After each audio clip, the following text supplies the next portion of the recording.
रजनी को बचपन से ही पेंटिंग का बहुत शौक था।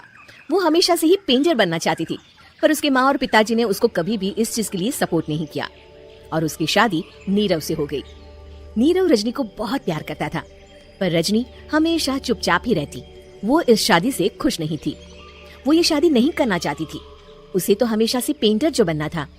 अपने इस सपने को वो नहीं पूरा कर पाई, इसलिए वो हमेशा उदास रहती थी। रजनी, बहुत ही बढ़िया फिल्म लगी है, कल देखने चले? नहीं जी, कल मुझे बहुत काम है, मैं नहीं जा पाऊंगी। अच्छा तो कोई बात नहीं, संडे को चलते हैं।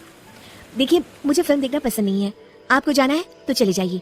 नीरव को मना करके रजनी वहाँ से चली जाती है और अपने बैग को खोलकर उसमें बंद पड़े ब्रश और कलर्स को देखकर रोने लगती है। रजनी, चलो ना कहीं बाहर खाने चलते हैं, कुछ तुम्हारी पसंद का। जी, मुझे नहीं जाना, मेरी तबीयत ठीक नहीं है। रजनी वहाँ से चली जाती है। नीरव को समझ नहीं आता कि रजनी उससे इतना दूर क्यों रहती है। वो जब भी उसके साथ वक्त बिताना चाहता है, रजनी कोई ना कोई बहाना बना देती है। एक दिन घर पर कोई नहीं था। रजनी घर का सारा काम जल्दी से खत्म कर लेती है। घर पर अकेले होने के कारण वो सोचती है कि वो आज पेंटिंग करेगी। वो अपने कमरे में जाकर पेंट ब्रशेस और कलर्स निकालकर जैसे ही कलर मिक्स कर रही होती है कि दरवाजे पर बेल बज जाती है। अब कौन आ गया इस वक्त? इतनी मुश्किल से तो मुझे पेंट करने का मौका मिला है। रजनी दरवाजा खोलती है तो उसकी सास अपनी सहेलियों के साथ खड़ी होती है और सब घर के अंदर आ जाते हैं।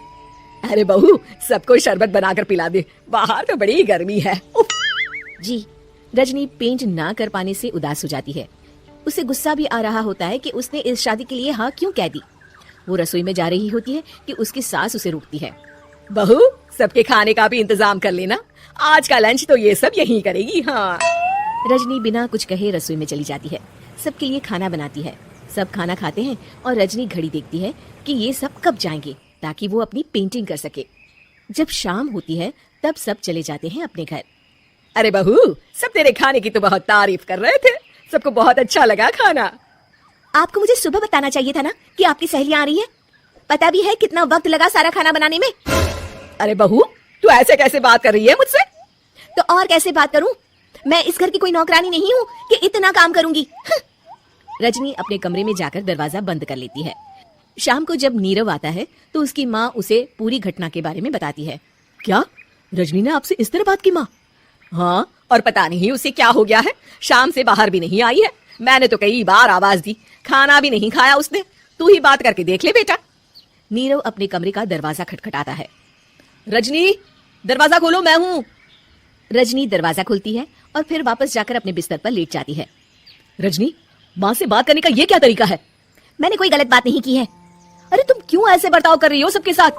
क्या तुम इस शादी से खुश नहीं हो? रजनी कुछ नहीं बोलती।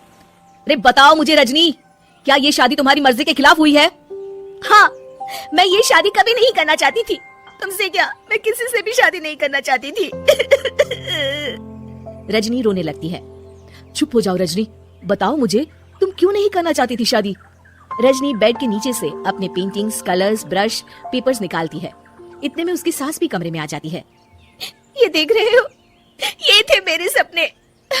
मैं पेंटर बनना चाहती थी, पर माँ पापा ने कभी सपोर्ट नहीं किया और मेरी शादी करवा दी। मेरे सारे सपने टूट गए। हर वक्त बस गुस्सा आता रहता है मुझे। मैं जानती हूँ कि आप लोगों की इसमें कोई गलती नहीं है, पर मैं क्या करूँ, मुझे समझ में नहीं आता। रजनी फूट फूट कर रोने लगती है। मुझे माफ कर दीजिए, आप दोनों के साथ मैं बहुत बुरा बर्ताव कर रही हूँ। अरे रजनी बेटा, चुप हो जाओ तुम। नीरव पानी लेकर आता है। ये लो पानी पियो और शांत हो जाओ। रजनी पानी पीती है और उसकी सास पेंटिंग्स देख रही होती है। अरे नीरव, हमें तो पता ही नहीं था कि हमारी बहू कलाकार है। अरे कितनी अच्छी पेंटिंग्स बनाई है, देखो तो। ये वाली तो मैं अपने कमरे में ले जाऊंगी। आपको ये पेंटिंग्स अच्छी लगी? अच्छी नहीं, बहुत अच्छी लगी। और तुमने हमें बताया क्यों नहीं? तुम जब चाहे पेंटिंग कर सकती हो रजनी, हम तुम्हारे सपनों को पूरा करने में तुम्हारा पूरा साथ देंगे। हाँ बेटा, हम कला की कद्र करते हैं। हम कलाकार तो नहीं, पर मुझे गर्व है कि मेरी बहू एक कलाकार है। रजनी, नीरव और सास तीनों हंस पड़ते।